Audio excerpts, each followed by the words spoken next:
Shalom Bapak Ibu Saudara yang dikasihi Tuhan. Pada kesempatan kali ini saya akan menyampaikan kebenaran firman Tuhan dari Efesus pasal 5 ayat 18 sampai 21. Saya akan membacakannya untuk Bapak Ibu Saudara bisa diikuti dari layar.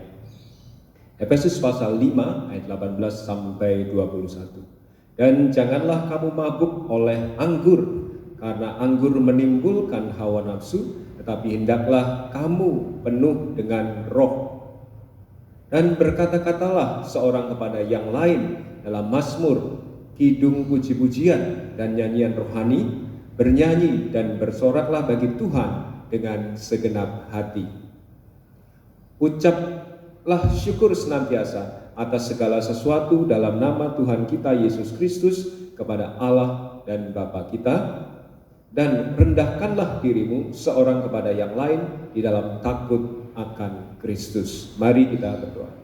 Bapa kami yang bertakhta dalam kerajaan surga, kami akan bersama-sama menikmati kebenaran firman-Mu. Kiranya Engkau mengizinkan Roh Kudus-Mu untuk berkarya di dalam seluruh keberadaan kami, menikmati berkat firman Tuhan sehingga hidup kami semakin hidup sesuai dengan kehendak-Mu. Di dalam nama Tuhan kami Yesus Kristus, kami mohon pimpinan. Haleluya. Amin.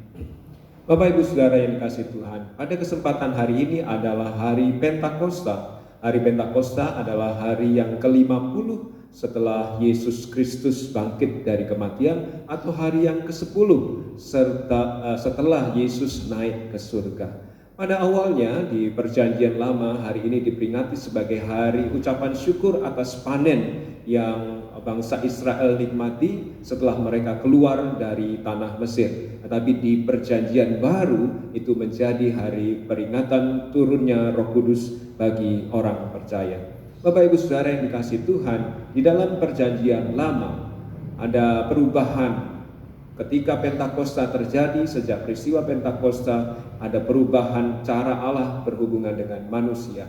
Ketika Perjanjian Lama, Roh Kudus itu diberikan kepada orang percaya, tapi sifatnya keluar masuk. Kalau Bapak Ibu Saudara pernah membaca, Daud pernah memohon, jangan biarkan Roh Kudus-Mu diambil daripadaku. Tetapi di Perjanjian Baru, Bapak Ibu Saudara, ketika orang mengambil keputusan percaya kepada Yesus sebagai Tuhan dan Juru Selamat, maka sejak saat itu di dalam diri orang percaya tinggal Roh Kudus, tidak keluar masuk. Roh Kudus akan tinggal di dalam diri orang percaya itu.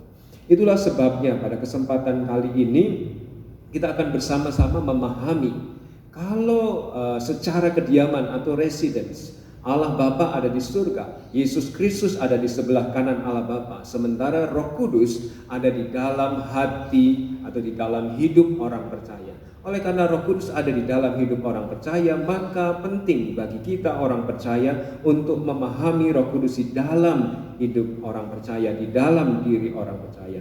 Hidup orang percaya, ketika kita bersama-sama hari ini memperingati turunnya Roh Kudus, hidup orang percaya seharusnya dipenuhi oleh Roh Kudus. Bapak Ibu Saudara yang dikasihi Tuhan, fakta pertama yang perlu kita perhatikan bersama-sama pada kesempatan kali ini adalah kehidupan kita bersama dengan Roh Kudus. Itu ditulis oleh Paulus di ayat 18.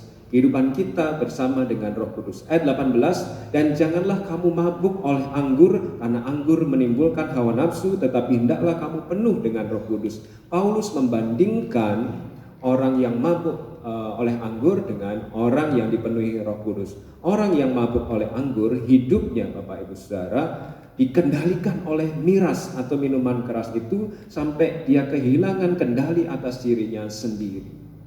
Ini membahayakan. Di Amsal pasal 23 ayat 29 berkata demikian, siapa mengadu, siapa mengeluh, siapa bertengkar, siapa berkeluh kesah, siapa mendapat cedera tanpa sebab, siapa merah matanya, yakni mereka yang duduk dengan anggur sampai jauh malam, mereka yang datang mengecap anggur campuran. Jadi ada bahayanya bila kita mabuk oleh anggur. Itulah sebabnya Paulus memberitahu jangan. Tetapi tidak demikian dengan orang yang dipenuhi oleh Roh Kudus. Orang yang dipenuhi Roh Kudus masih sadar akan dirinya dan dia memilih untuk mengikuti kehendak Roh Kudus. Perkataannya, perbuatannya, pikirannya, tingkah lakunya, tindakannya, semua mengikuti pimpinan Roh Kudus. Dari kata-kata atau kalimat yang di ayat 18 kita bisa meneliti satu persatu, ada bagian bahwa seharusnya hidup orang percaya itu dikendalikan oleh Roh Kudus. Terlihat dari kalimat, hendaklah kamu penuh dengan Roh Kudus. Kata penuh di sini berarti setiap ruang di dalam hidup orang percaya itu diisi lengkap oleh Roh Kudus. Seandainya hidup kita ini seumpama ada ruang makan, ruang tamu, ruang keluarga, ruang ganti pakaian, ruang kamar mandi dan lain sebagainya, maka setiap ruang itu diisi oleh Roh Kudus, dipenuhi oleh Roh Kudus. Tidak ada ruangan yang dirahasiakan dari Roh Kudus, tidak ada ruangan yang khusus di mana Roh Kudus tidak boleh masuk. Dipenuhi berarti seluruh ruangan di dalam hidup kita atau setiap aspek kehidupan kita diisi oleh Roh Kudus. Kalimat itu Bapak Ibu Saudara, kalau di dalam versi bahasa Indonesia kita tidak mendapatkannya, tetapi di dalam versi bahasa aslinya, bahasa Yunani, kita mendapatkan bahwa kalimat itu ditulis Paulus dalam bentuk active present tense. Karena kadang-kadang termasuk orang Efesus sendiri merasa, wah kali ini saya nggak mau ikut pimpinan Roh Kudus karena lebih enak mengikuti dosa dan keinginan atau hawa nafsu saya. Tetapi kalimat ini ditulis dalam active present tense, artinya ini perintah yang memberitahu kepada kita, hendaklah kamu terus menerus dipenuhi Roh Kudus, selalu dipenuhi Roh Kudus. Tidak ada kesempatan di mana orang percaya membiarkan dirinya tanpa Roh Kudus.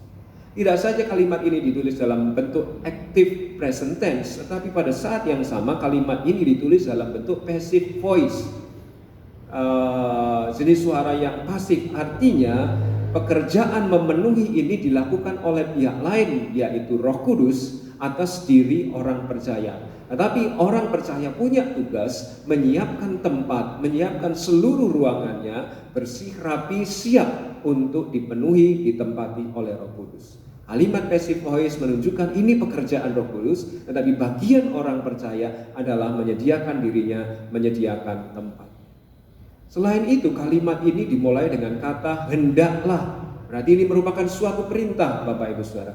Paulus bukannya memberi opsi atau memberi pilihan atau menghimbau atau memberi anjuran, tetapi Paulus menunjukkan ini loh, perintah dari Allah adalah setiap orang percaya hendaknya dipenuhi dengan Roh Kudus. Kehendak Allah bahwa setiap orang percaya berusaha menyediakan dirinya untuk setiap ruangan hidupnya, setiap aspek hidupnya dipenuhi oleh Roh Kudus setiap saat. Jadi Bapak Ibu Saudara yang dikasihi Tuhan, kalau itu tidak terjadi, atau kalau ada saat di mana kita tidak membiarkan Roh Kudus memenuhi hati kita, maka kita sedang melawan Allah, karena berarti ada pihak lain yang mengisi hidup kita atau memenuhi hidup kita, entah itu kemarahan, entah itu hawa nafsu, entah itu egoisme kita, entah itu dunia, entah itu iblis, entah itu siapa lagi, tetapi yang jelas itu bukan Allah. Dan kalau bukan Allah berarti kita sedang melawan Allah. Sehingga perintah ini jelas, hendaklah kamu orang percaya hidupmu dipenuhi dengan Roh Kudus. Pak, bagaimana caranya? Bapak Ibu Saudara yang kasih Tuhan, caranya dipenuhi Roh Kudus memang ini terdengar seperti legalisme ya, kita mengikuti aturan-aturan, tetapi ini caranya untuk kita mendapat dipenuhi Roh Kudus. Pekerjaan memenuhi adalah pekerjaan Roh Kudus, tetapi pekerjaan mengizinkan adalah kita mengizinkan Roh Kudus memenuhi kita dengan cara kita selalu hidup mengarahkan kepada Kristus sebagai pusat kita.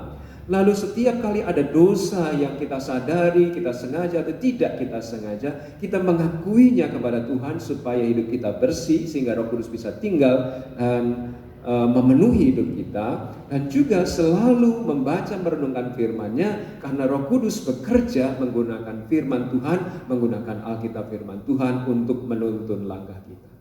Jadi hidup kita sebagai orang percaya harus hidup dipenuhi dengan Roh Kudus karena ini merupakan suatu perintah.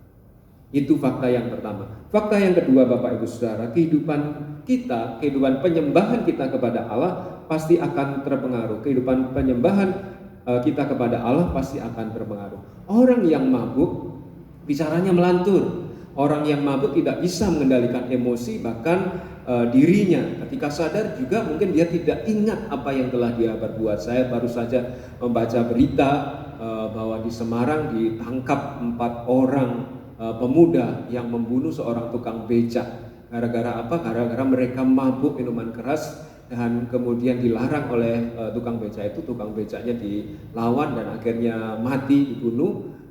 Dan mereka mengambil uang sebesar 7.500, hanya 7.500. Tetapi karena mereka ada di dalam kuasa minuman keras, mereka tidak menyadari perbuatan sampai akhirnya mereka ditangkap. Bapak Ibu Saudara, itulah akibat dari mabuk oleh anggur. Tetapi orang yang dipenuhi Roh Kudus tidaklah demikian. Orang yang dipenuhi Roh Kudus menurut kalimat ayat 19 bersorak bagi Tuhan dengan segenap hati. Mengapa? Karena orang itu punya hubungan yang akrab dengan Tuhan oleh karena dipenuhi oleh Roh Kudus. Maka orang itu punya hubungan yang akrab dengan Tuhan, hatinya dipenuhi dengan cinta kasih kepada Tuhan, sehingga keinginannya adalah memuji Tuhan. Dia akan dengan sukarela, sukacita, tanpa paksaan mau memuji Tuhan, meskipun mungkin dia tidak bisa menyanyi, tapi dia suka memuji Tuhan. Tidak saja dia suka memuji Tuhan, di ayat 20 dikatakan, ucaplah syukur senantiasa atas segala sesuatu dalam nama Tuhan kita Yesus Kristus kepada Allah Bapa kita. Bapak Ibu Saudara, orang yang dipenuhi Roh Kudus itu artinya diajar oleh Roh Kudus untuk mengandalkan Tuhan, untuk percaya bahwa Allah sedang melakukan perkara yang baik, Allah sedang melakukan mengatur segala sesuatu untuk kebaikannya, sehingga apapun yang terjadi dia belajar mengucap syukur kepada Tuhan. Roh Kudus mengajarinya untuk makin mudah mencari sesuatu yang dapat dijadikan ucapan syukur. Mengapa? Karena Roh Kudus melatihnya. Bahkan dia belajar untuk mencukupkan diri dengan segala yang ada padanya, meskipun dia tidak memahami semua peristiwa yang terjadi. Sehingga sebagai penerapan Bapak Ibu Saudara, kalau memang kita ini dipenuhi Roh Kudus, oleh karena kita konsentrasi fokus pada Kristus, oleh karena kita suka membaca merenungkan firman Tuhan, oleh karena kita rela mengakui setiap dosa-dosa kita, maka kita menjadi orang yang penuh dengan Roh Kudus, dan itu karya Roh Kudus, dan kita akhirnya menunjukkan bahwa kita menjadi orang yang suka memuji Tuhan, orang yang gampang bersyukur. Kalau Anda adalah orang yang gampang mengeluh sementara Anda adalah orang percaya, maka mungkin kita perlu berpikir, wah berarti saya sih sedang tidak dipenuhi Roh Kudus karena isinya keluhan terus. Tapi kalau Bapak Ibu Saudara menjadi mudah mengucap syukur, berarti Bapak Ibu Saudara sedang mengizinkan diri untuk dipenuhi oleh Roh Kudus. Meskipun mungkin kita tidak bisa menyanyi, kita suka memuji Tuhan dan mengucap syukur atas setiap peristiwa yang Tuhan izinkan terjadi di dalam hidup kita. Yang ketiga, Bapak Ibu Saudara, fakta yang berikutnya, tidak saja kehidupan penyembahan kita kepada Allah yang dipengaruhi oleh Roh Kudus yang memenuhi hati kita, tetapi juga kehidupan kita bersama dengan sesama, baik khususnya saudara-saudara seiman, juga dipengaruhi oleh karena kita membiarkan diri kita atau mengizinkan diri kita dipenuhi oleh Roh Kudus. Orang yang membiarkan diri dikendalikan oleh Roh Kudus, Bapak Ibu Saudara, akan menghasilkan damai sejahtera, akan menghasilkan harmoni, tidak saja kepada sesama manusia, terlebih terkhusus dengan saudara seimannya. Dari ayat-ayat ini kita akan mengetahui bahwa orang yang dipenuhi Roh Kudus akan menunjukkan bukti-bukti sebagai berikut. Yang bagian pertama di poin ketiga ini, Bapak Ibu Saudara, orang itu akan dapat menghibur saudara seimannya. Dikatakan, dan berkata-katalah seorang kepada yang lain dalam mazmur. Mazmur yang dimaksud Paulus ini mazmur yang ada di Perjanjian Lama, termasuk pada waktu itu cukup populer mazmur yang diucapkan di antara orang-orang yang bersekutu bersama di kebaktian-kebaktian di rumah-rumah mereka masing-masing. Jadi ini mazmur. Tapi intinya orang percaya menggunakan mazmur itu untuk menghibur saudara seimannya, untuk menghibur saudara seimannya yang mungkin sedang lemah iman, yang mungkin sedang memerlukan kekuatan baru dari saudara-saudara seimannya. Kalimat-kalimat yang diucapkan berasal dari mazmur itu. Ini contohnya adalah Barnabas, ya, yang disebut anak penghiburan, son of encouragement, anak penghiburan. Di Kisah Para Rasul pasal 24 dikatakan, karena Barnabas adalah seorang yang baik hati, penuh dengan Roh Kudus dan iman, sejumlah orang dibawa kepada Tuhan. Bapak Ibu Saudara, Barnabas pergi ke Antiokhia dan di sana dia menemukan orang-orang yang baru percaya lalu menghibur mereka, dan karena dia berhasil menghibur mereka dengan kalimat-kalimat yang dari Tuhan, dia juga menguatkan bahkan membawa orang untuk percaya kepada Tuhan. Bagaimana dengan Bapak Ibu Saudara orang percaya? Apakah kita menjadi orang yang gampang memberikan penghiburan? Berarti Bapak Ibu Saudara orang yang penuh dengan Roh Kudus. Tetapi kalau kita menjadi orang yang gampang, orang percaya yang bukannya menghibur tapi malah melemahkan semangat orang, berarti kita tidak sedang dipenuhi oleh Roh Kudus. Tidak saja orang yang dipenuhi Roh Kudus itu menjadi orang yang bisa menghibur orang lain, orang itu juga dapat membangun orang lain. Dikatakan, dan berkatakanlah kamu seorang kepada yang lain, tidak saja dalam Mazmur, tapi juga dalam kidung puji-pujian.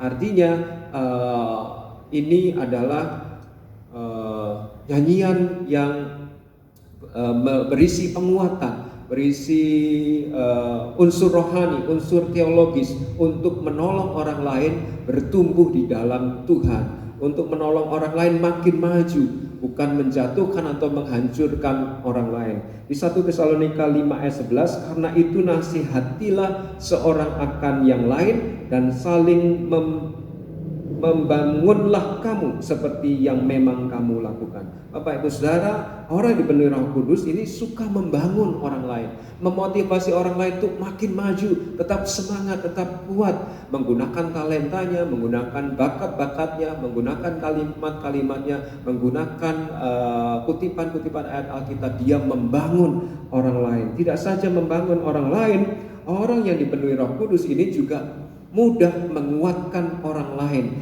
dan berkata-katalah seorang kepada yang lain, tidak dalam Mazmur, dalam kidung pujian, tetapi juga dalam nyanyian rohani. Ini menunjuk kepada nyanyian yang berasal dari hati. Ketika jemaat Efesus bersekutu bersama, mereka memuji Tuhan bersama-sama. Ketika mereka memuji Tuhan, tidak saja pujian itu dikumandangkan kepada Tuhan, tetapi menjadi berkat bagi saudara seimannya yang mendengarkan nyanyian itu. Sehingga dia memberkati Tuhan dengan puji-pujiannya, pada saat yang sama dia memberkati saudara seimannya dengan nyanyian rohani itu. Sehingga idenya ini adalah menguatkan saudara seiman lewat kata-kata atau lewat lagu-lagu yang dinyanyikan. Orang yang dipenuhi oleh Roh Kudus akan menguatkan saudara seiman, memotivasi untuk maju. Misalnya kita bernyanyi, jangan kamu khawatir. Memang kita menyanyi kepada Tuhan, pada saat yang sama kita menguatkan saudara seiman kita untuk tidak khawatir. Jangan kamu khawatir, Bapa di surga memelihara, dan seterusnya. Kita bisa menguatkan saudara seiman kita lewat kata-kata. Kalau kita menguatkan saudara seiman kita, kita berarti sedang mengizinkan Roh Kudus untuk memenuhi kita. Itu bukti bahwa Roh Kudus memenuhi hati kita. Tidak saja menguatkan saudara seiman kita, tetapi juga mampu menghargai orang lain. Dan rendahkanlah dirimu seorang kepada yang lain di dalam takut akan Kristus. Memang secara khusus ini menunjuk kepada istilah militer untuk menempatkan diri di dalam kepemimpinan seseorang. Ini artinya kita patuh kepada siapa yang memimpin di suatu jemaat atau di sebuah gereja. Memang secara khusus artinya demikian. Tetapi lebih luas lagi, ini artinya rendahkanlah dirimu seorang akan yang lain di dalam takut akan Kristus. Ini berarti menempatkan orang lain lebih utama daripada diri kita. Bukan kita kompromi dengan dosa orang itu. Kalau orang itu berdosa, kita perlu menegur, menasihati. Tapi menempatkan orang lain lebih utama daripada kita, artinya kita rela mendahulukan kepentingan bersama di atas kepentingan diri kita sendiri. Orang yang dipenuhi Roh Kudus akan rela mendukung dan mengusahakan kebaikan bersama di atas kepentingan dirinya sendiri, sepanjang itu tidak bertentangan dengan firman Tuhan. Jadi kita menemukan di sini orang yang dipenuhi Roh Kudus akan menghargai orang lain. Kalau kita menjadi orang percaya tetapi tidak menghargai orang lain, mungkin kita sedang tidak mengizinkan diri kita dipenuhi oleh Roh Kudus. Kita mungkin dipenuhi oleh ego kita, iri hati kita, kemarahan kita, atau yang lain-lain. Kalau kita dipenuhi Roh Kudus, kita akan berusaha menghormati, menghargai orang lain. Bapak Ibu Saudara, izinkanlah sebagai penerapan, izinkanlah Roh Kudus memenuhi hidup kita, setiap ruang di dalam hidup kita, setiap aspek di dalam hidup kita dipenuhi oleh Roh Kudus, dan itu akan terbukti ketika kita menjadi orang yang mudah menghibur orang lain, menjadi orang yang mudah membangun orang lain, menjadi orang yang mudah menguatkan saudara seiman, menjadi orang yang mudah menghargai saudara seiman. Itu menunjukkan bahwa kita adalah orang yang dipenuhi oleh Roh Kudus. Bapak Ibu Saudara yang dikasihi Tuhan, sebagai penutup, di hari Pentakosta ini mungkin kita berpikir, Pak, kalau gereja kita mau bertumbuh, kita perlu uang yang banyak, kita perlu fasilitas yang lengkap, kita perlu alat ini, kita perlu alat itu, kita perlu anggota jemaat yang kaya raya, yang punya koneksi dengan ini dan itu dan sebagainya. Mungkin kita punya pikiran itu. Tapi Bapak Ibu Saudara, ada yang lebih penting dari semua itu. Yang perlu untuk sebuah gereja bertumbuh adalah setiap anggotanya, yaitu orang percaya kepada Yesus sebagai Tuhan dan Juru Selamat, setiap anggotanya dipenuhi Roh Kudus. Itulah yang sangat-sangat mendukung pertumbuhan gereja. Saya membayangkan kalau setiap anggota gereja mengizinkan dirinya dipenuhi oleh Roh Kudus, ini akan menjadi penggerak yang luar biasa untuk sebuah gereja. Karena orang itu akan memilih untuk melakukan kehendak Tuhan daripada hawa nafsu atau keinginannya. Orang itu akan dengan sukarela sukacita menyembah Tuhan, memuji Tuhan, bersyukur kepada Tuhan, bukan menjadi orang yang gampang mengeluh. Orang itu akan dengan mudah menjadi orang yang baik bagi saudara seimannya, menghibur, menguatkan, membangun, menghargai saudara seiman. Saudara, kalau itu terjadi, bayangkan hasil sebuah gereja akan bertumbuh. Dan gereja seperti yang dilukiskan di Kisah Para Rasul pasal 2 ayat 41 sampai 47, semakin ditambahkan orang-orang percaya ke dalamnya. Betapa indah. Membayangkan saja sudah menimbulkan sukacita, apalagi bila itu terjadi. Maka Bapak Ibu Saudara, saya mengajak Bapak Ibu Saudara kita semua berdoa agar ini terjadi, agar setiap anggota gereja mengizinkan dirinya dipenuhi oleh Roh Kudus, bukan sakit hati, bukan iri hati, bukan amarah, bukan egoisme dan lain sebagainya, tapi mengizinkan dirinya dipenuhi oleh Roh Kudus, sehingga senantiasa melakukan kehendak Tuhan, senantiasa rela memuji, mengucap syukur kepada Tuhan, dan senantiasa siap memberkati saudara seiman. Kiranya itu terjadi atas gereja kita, tonggaknya di hari Pentakosta kali ini, tetapi juga untuk seterusnya sehingga gereja kita bertumbuh. Terpujilah nama Tuhan, mari kita berdoa. Bapa kami yang bertakhta dalam kerajaan surga, terima kasih atas kebenaran firman-Mu. Sekarang tolonglah kami, agar kami membuat diri kami siap dipenuhi oleh Roh Kudus, sehingga kami menjadi unsur dari gereja kami yang membantu pertumbuhan perkembangan gereja kami. Terima kasih ya Bapa di surga, tolong kami untuk menjadi orang yang siap dipenuhi oleh Roh Kudus, dan kami percaya Roh Kudus-Mu akan mengerjakan bagiannya. Di dalam nama Yesus yang penuh kuasa, kami bersyukur atas firman. Haleluya, amin. Tuhan memberkati.